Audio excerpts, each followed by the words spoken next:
ठीक है, बोला है सुमा जी।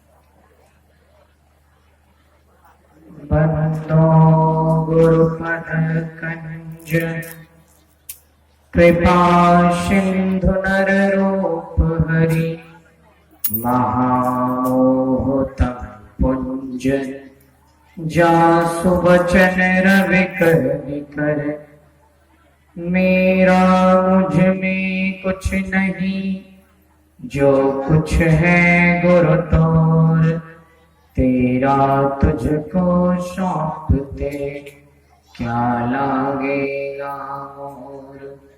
गुरु ब्रह्मा गुरु विष्णु गुरु देवो महेश्वर, गुरु साक्षात् परब्रह्म तस्मै श्री गुरुवे नमः। धन्य धन्य सद्गुरु सुखद महिमा कही न जाय, जो कछु कहु तुम्हारी कृपा मोते कछु न बसाय। मंगल मूर्ति सद्गुरु मिलवै सर्वाधार, मंगलमय मंगल करण बिनमो बारंबार। गुरु मूर्ति गति चंद्रमा सेवक नयन चकोर, आठ पहर निरखत रहे गुरु मूर्ति की ओर। सात समुद्र की मस करो लेखन सब बन राय, धरती सब कागज करो गुरु गुण लिखा न जाए। तीन लोक नौ खंड में गुरु से बरा न कोई, करता करे न कर सके गुरु करे सो होय। गुरु साहब कर जानिए रहिए शब्द समाय, मिले तो दंडवत बंदगी नहीं पल पल ध्यान लगाए। गुरु गोविंद दो एक हैं दूजा सब संसार, आपा मेटे हरि भजे तब पावे दीदार। कबीर तीन अंध है गुरु को कहते और, हरि के रूठे ठार हैं गुरु रूठे नहीं ठार। खिले कमल की पंखुरियों सन, नयन सुशोभित है अविराम। महर्षि में महान गुरुवर चरणों में बारंबार प्रणाम, चरणों में बारंबार प्रणाम।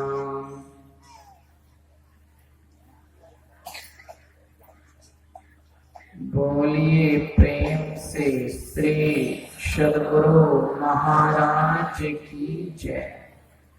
श्री सद्गुरु महाराज की जय।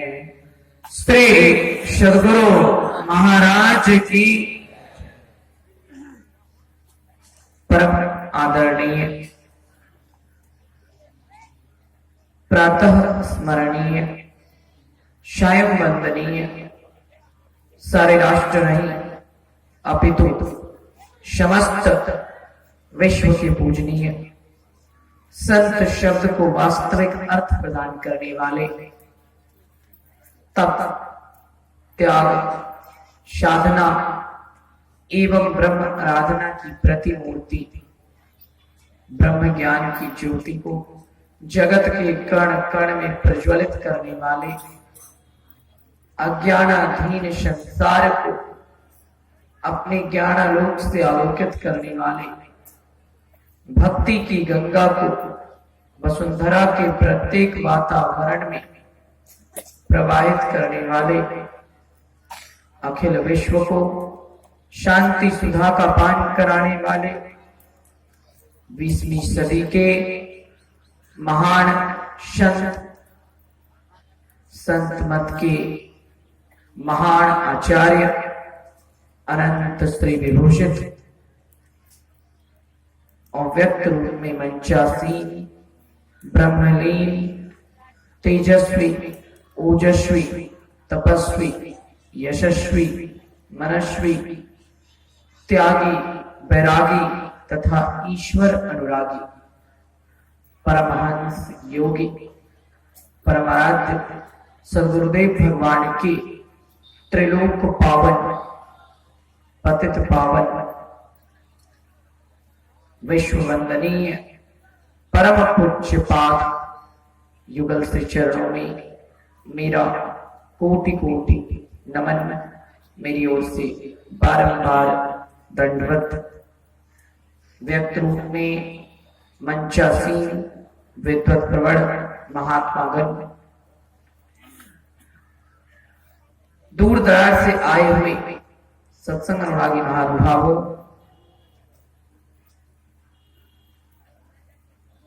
प्यारे बच्चों, भारत के भविष्य स्वरूप युवा बंधुओं एवं अनुभव ज्ञान की प्रतिमूर्ति गांधी, बुद्ध तथा विवेकानंद के आचरणों को चरितार्थ करने वाले पिता तुल्य बुजुर्गों एवं सहनशीलता की पराकाष्ठा, शक्ति स्वरूपा, देवी स्वरूपा सीता, अनुसुईया और सावित्री के चरित्रों को चरितार्थ करने वाली आदरणीय माताओं तथा मीराबाई, सहजूबाई और लक्ष्मीबाई सदृश विशालता की पराकाष्ठा पुण्यवती, भक्तिमती, धर्मशिला बहन तथा मानव जीवन का सबसे महत्वपूर्ण कर्म करने के लिए एकत्रित हुए, उपस्थित हुए, आए हुए, पधारे हुए, बैठे हुए, विराजे हुए, मौजूद हुए, प्रतिष्ठित हुए, आसीन हुए, विद्यमान हुए, विराजमान हुए,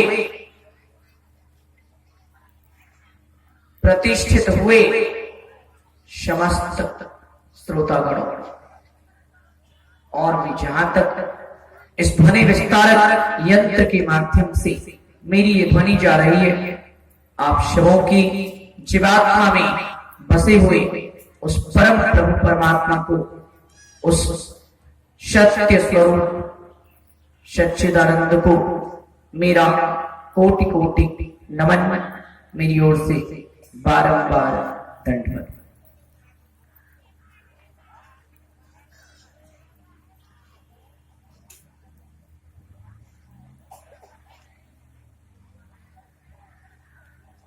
अभी का विषय अत्यंत महत्वपूर्ण, अत्यंत गंभीर, अत्यंत गूढ़ और अत्यंत ही सार विषय आपने पाठ में श्रवण किया।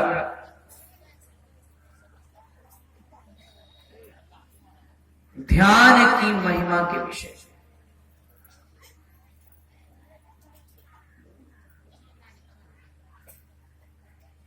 ध्यान क्या है? इस संसार में प्रत्येक व्यक्ति का ध्यान कहीं ना कहीं अवश्य लगा होता है। किसी का कार्य पर, किसी का धन पर, किसी का पुत्र पर, किसी का स्त्री पर, किसी का संसार पर, प्रत्येक व्यक्ति का ध्यान कहीं ना कहीं अवश्य लगा होता है।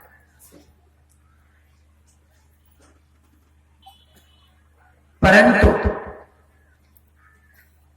इन शव पर ध्यान लगाने से शाश्वत सुख की प्राप्ति नहीं होती, परम शांति की प्राप्ति नहीं होती, वास्तविक आनंद की प्राप्ति नहीं होती।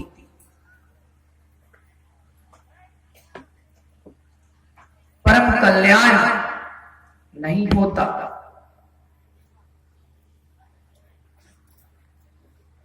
इसलिए बैठ जाइए, बीच में आना जाना मत कीजिए।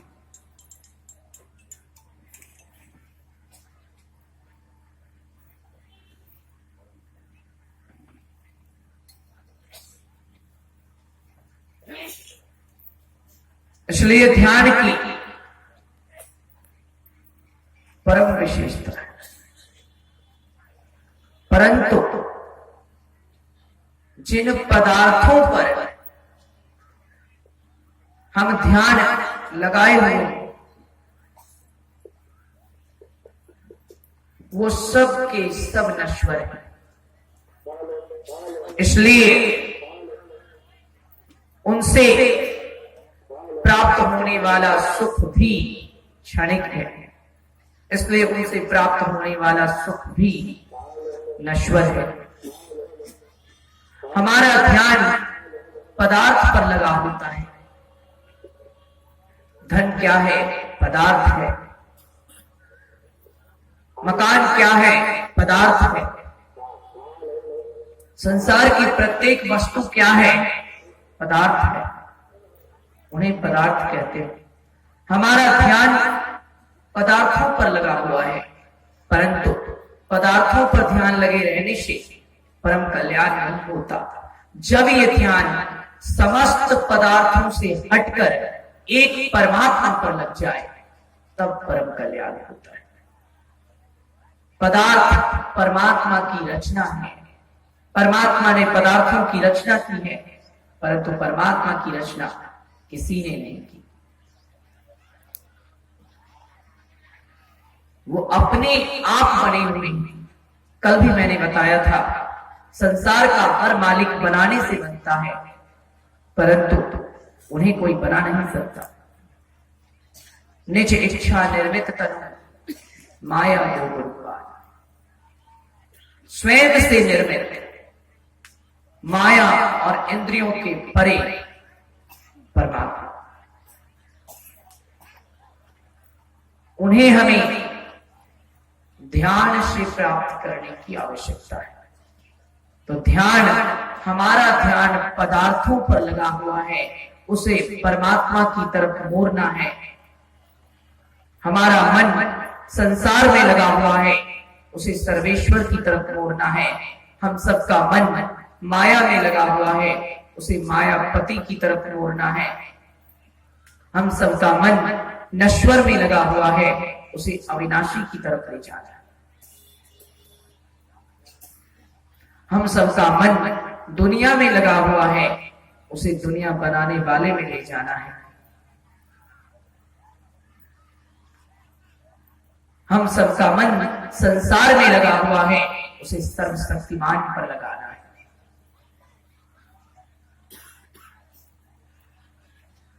इसके लिए यत्न करना है। और इसके लिए यत्न कैसे होगा? तो हमारे गुरु महाराज कहते हैं, आओ वीरों मर्द बनो, अब जेल तुम्हें तजना होगा। मन निग्रह के समर क्षेत्र में सन्मुख फिर डटना होगा। हमें योद्धा बनने की आवश्यकता है, शूरवीर बनने की आवश्यकता है। योद्धा बनकर, शूरवीर बनकर मन को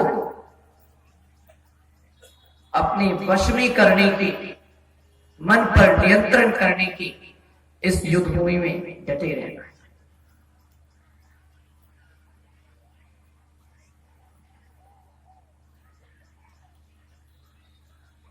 योद्धा कौन है जो युद्ध करता है? हम सबको भी युद्ध करना है। किससे युद्ध करना है? पड़ोसी से, रिश्तेदार से, सगे संबंधियों से, दुश्मनों से नहीं। हमारे गुरु महाराज कहते हैं, मन निग्रह के समर क्षेत्र में सन्मुख फिर डटना होगा। अपने ही भटके हुए मन से युद्ध करना है, अपने ही बिगड़े हुए मन से युद्ध करना है, अपने ही कुमार्ग पर चल रहे मन से लड़ना है, अपने ही गलत राह पर चल रहे मन से युद्ध करना है, अपने ही अशुद्ध हुए मन को शुद्ध करना है, अपने ही पापी मन से युद्ध करना है, अपने ही अधर्मी, अन्यायी और दुष्ट मन से युद्ध करके उसे धर्मी, न्यायी और सुष्ट बनाना।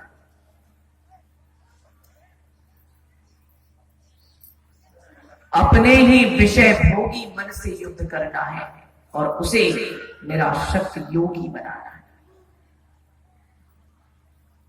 भगवान श्री कृष्ण ने अर्जुन से क्या कहा? तपस्वी च अधिको योगी, ज्ञानी च मतोधिकः, कर्मेभ्यश्च अधिको योगी, तस्मात् योगी भव अर्जुन।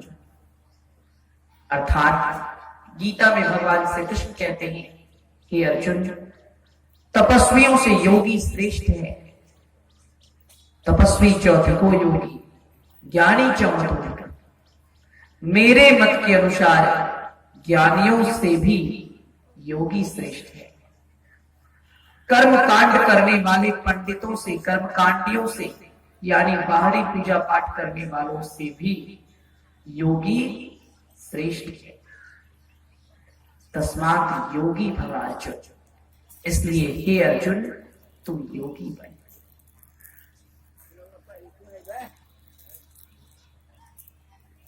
तो योगी कौन? अर्जुन एक राजकुमार है जिसे महाभारत का युद्ध लड़ना है, और कृष्ण उससे कह रहे हैं कि हे अर्जुन, तू योगी बन।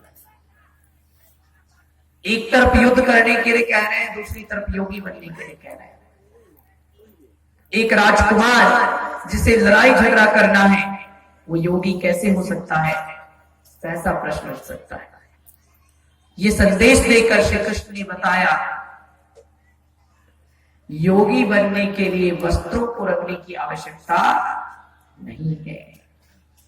योगी बनने के लिए केवल किसी वेश विशेष की आवश्यकता नहीं है।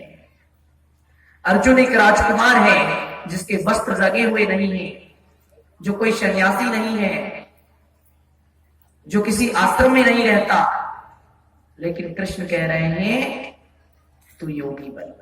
अब अर्जुन कहेगा कि मैं जंगल में जाकर योगी बनूं, तो भगवान कह रहे नहीं, यहीं रहो, युद्ध करो और योगी बनो। कैसे? तो समझिए, योगी का अर्थ यहां वस्त्रों को किसी विशेष रंग से रंगाने से नहीं है, अपितु योगी का अर्थ यहां अपने मन रूपी वस्त्र को परमात्मा के भक्ति रूपी रंग में रंग देने से। जिसका मन रूपी ये कपड़ा, जिसका मन रूपी ये वस्त्र, जिसका मन रूपी वसन, जिसका मन रूपी आवरण भक्ति रूपी रंग से लगा हुआ है, वही योगी है। संत कबीर साहब कहते हैं, कबीरा मन निर्मल भया, जस गंगा के नीर, पीछे पीछे हरि फिरे, कहत कबीर कबीर।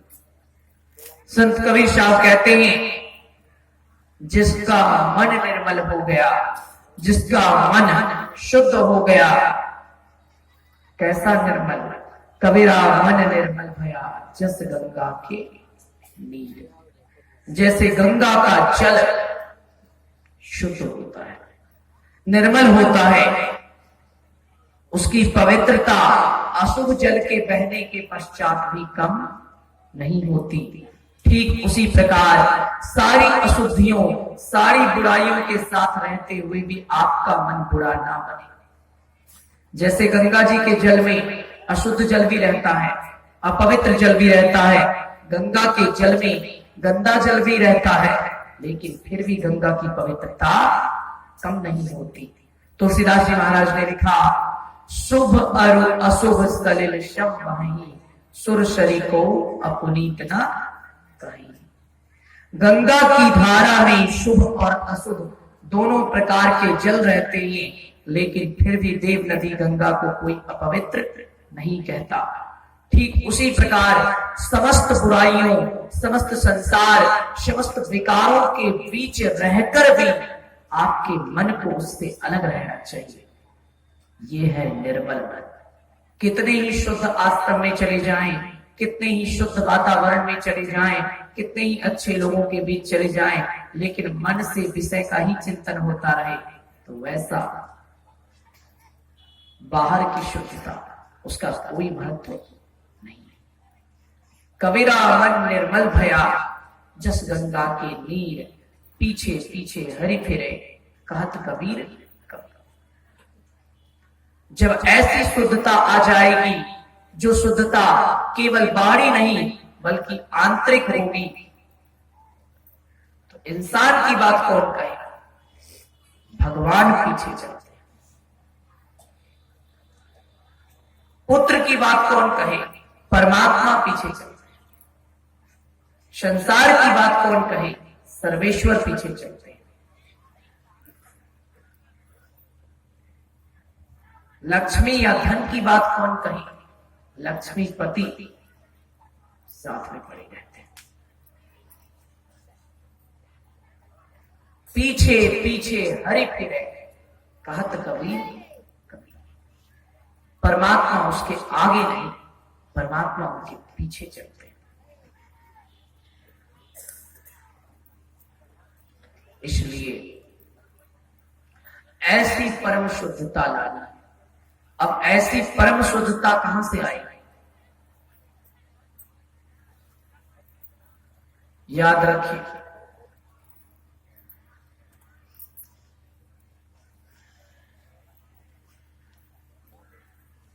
ऐसी परम शुद्धता लाने के लिए उपाय क्या है? दान से धन पवित्र होता है, स्नान से केवल तन पवित्र होता है। दान से केवल धन पवित्र होता है, स्नान से केवल तन पवित्र होता है, लेकिन ध्यान से हमारा मन पवित्र होता है। दान से धन की और स्नान से तन की तथा ध्यान से मन की पवित्रता होती है।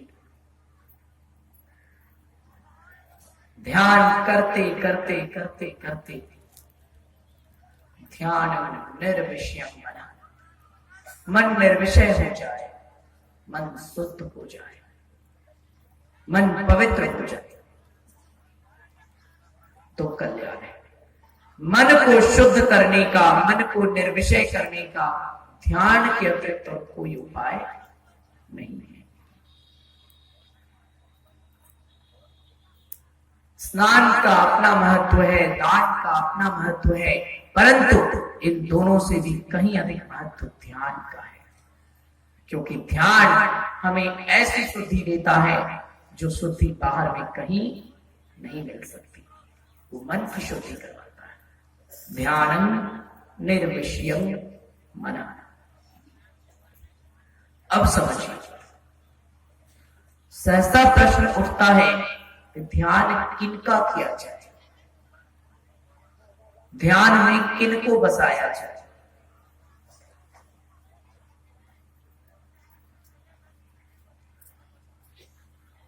तो किसी भी एक इष्ट को, आप जिनको आराध्य मानते हैं, आप जिनको इष्ट मानते हैं, बदलना नहीं है। ये आज इनको, कल उनको, परसों उनको, ऐसा नहीं, ऐसे में ध्यान नहीं चाहिए।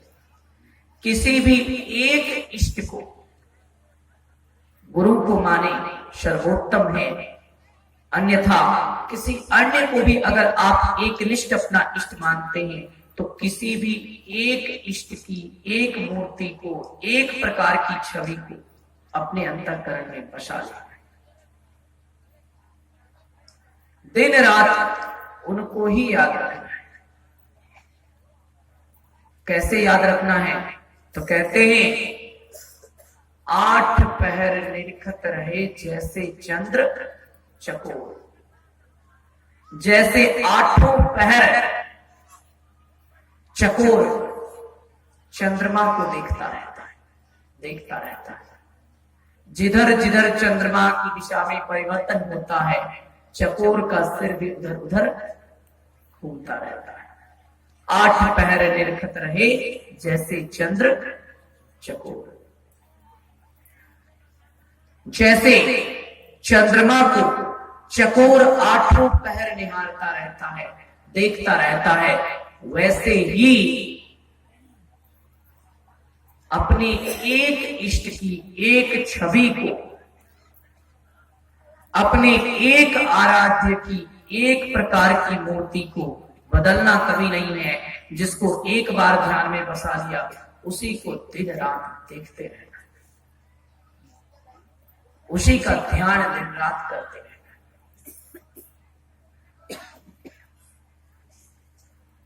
बदलने के लिए इसलिए नहीं कहा जाता है कि फिर मन की एकाग्रता नहीं हो पाएगी। वो अनेक में तो पहले से लगा हुआ है। अनेक से मन का सिमटाव करना है, बिखरे हुए मन को समेटना है, अनेक से उसे एक पर लगाना है। इसलिए गुरु हो, राम हो, कृष्ण हो, दुर्गा हो, काली हो या कोई भी इष्ट हो, जिनके जो भी इष्ट हैं, किसी भी एक इष्ट की एक प्रकार की छवि को अपने अंतर में बसाकर कभी बदलना नहीं, उनको वैसे ही देखते रहना है। कहते हैं जो परमात्मा को ध्याता है वो उन्हें पाता है अवश्य, परंतु जो उन्हें जिस भाव से ध्याता है वो उन्हें उसी रूप में पाता है। जाके रही भावना जैसी, प्रभु मूर्ति देखई दिन तैसी। तुलसीदास जी महाराज लिखते हैं परमात्मा क्या है? लोग कहते हैं भगवान क्या है, परमात्मा क्या है, ईश्वर क्या है, मालिक क्या है, परवर्तिकार क्या है, सर्वेश्वर क्या है, इष्ट क्या है। समझिए, यदि सरल शब्दों में कहूं तो परमात्मा एक दर्पण है। परमात्मा क्या है? एक दर्पण है। जिस प्रकार दर्पण के सामने व्यक्ति जैसा जाता है, दर्पण उसे वैसा ही दृश्य दिखाता है। आप जैसे जाएंगे दर्पण आपको वैसा ही दिखाएगा। दर्पण कुछ अलग से दिखाता है नहीं, जैसे आप जाएंगे वैसे ही आप दर्पण में दिखेंगे। उसी तरह परमात्मा क्या है? अलग से कुछ नहीं, आप जो भाव लेकर जाएंगे, जैसा जाएंगे वैसे ही दिखेंगे। तो परमात्मा दर्पण है, जैसा देखना चाहोगे वैसे ही दिखेंगे। दर्पण के सामने आप लाल वस्त्र पहनकर जाइए तो दर्पण आपको लाल ही दिखाएगा, काला वस्त्र पहनकर जाइए काला ही दिखाएगा, उजला वस्त्र पहनकर जाइए उजला ही दिखाएगा। जो पहनकर जाओगे दर्पण वही दिखाएगा। परमात्मा के सामने जैसे भाव से जाओगे परमात्मा वैसे ही मिलेंगे। वो एक दर्पण है, जैसा मानोगे वैसा पाओगे।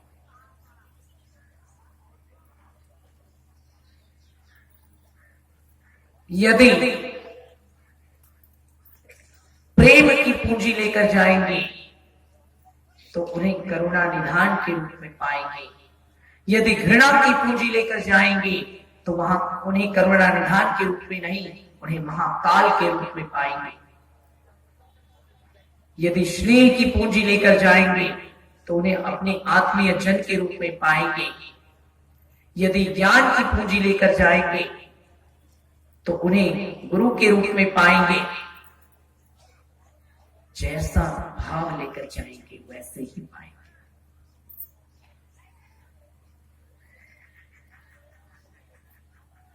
परंतु वास्तविक पूर्णता, परमात्मा से वास्तविक साक्षात्कार, वास्तविक प्रत्यक्षीकरण, वास्तविक दर्शन, ऐसा दर्शन जिसमें कि हम और प्रभु दोनों एक हो जाए, वह बाहर में नहीं होता है। हमारे आराध्य देव ने कहा, निज तन में खोज सज्जन, बाहर ना खोजना। अपने ही अंतर में ढूंढना है, कहीं बाहर ढूंढना नहीं। लोग आरती गाते हैं तो बाहर के मंदिरों में गाते हैं, थाली घुमाते हैं, और हम लोग आरती कहते हैं तो क्या कहते हैं? आरती तन मंदिर में कीजिए। आरती कहां करना है? तो आरती ईंटे के मंदिर में नहीं करना है, आरती तन मंदिर में कीजिए। शरीर रूपी इस मंदिर में आरती करनी। दिया जलाते हैं लोग, दिया कैसे जलाना है? दृष्टि युगल करी क्षण मुक्ति। दृष्टि की दोनों चैतन्य धाराओं, दोनों किरण धाराओं को, जो एक दूसरे के समांतर रेखा की तरह हैं, उन्हें दोनों नेत्रों के बीच में 10वें द्वार में मिलाना है, और दोनों नेत्रों के बीच में नासिका के अग्रभाग पर 10वें द्वार में, जिसे त्रिनेत्र, शिवनेत्र इत्यादि कहकर संबोधित किया गया है, वहां अपनी दृष्टि को युगल करके मिलाना है, यानी 2 से 1 करना है। और तब जो दिया जलेगा, यानी उससे जो प्रकाश होगा, उस प्रकाश से आरती करनी है। आराध्य देव का, हमारे आराध्य देव का आरती कैसे करनी है? तो आरती तन मंदिर में कीजिए। शरीर के मंदिर में आरती करना है। और दिया कैसे जलाना है? तो दृष्टि युगल करी सन्मुख दीजिए। दृष्टि की किरण धाराओं को, दृष्टि की चैतन्य वृत्तियों को, चैतन्य धाराओं को आज्ञा चक्र के केंद्र पर ले जाकर स्थित करना